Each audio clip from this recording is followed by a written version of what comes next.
Hey there! Today we're diving into a common programming problem that many of us have encountered at some point. The issue at hand revolves around a particular challenge that arises when working with string formatting in Python. Now, let's talk about the solution to this problem.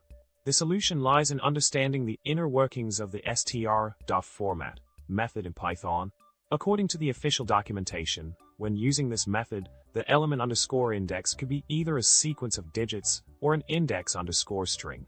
This means that slicing, negative indices, and complex indexing are not supported within the replacement field of str.format.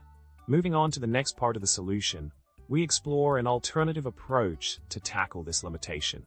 By leveraging f-strings, you can directly incorporate slicing operations within the string interpolation. This allows for more flexibility in manipulating strings, including negative indices and slices, making it a handy workaround for situations where str.format falls short.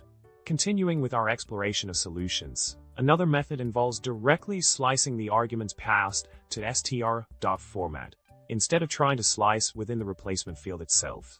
By pre-slicing the string and then providing it as an argument, you can effectively achieve the desired string formatting without running into the constraints imposed by the str.format method. In summary, we've delved into a common problem faced when working with string formatting in Python and explored various solutions to overcome it.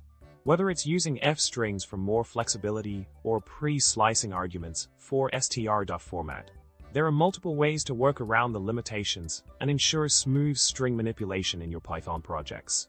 Remember, programming is all about finding creative solutions to challenges.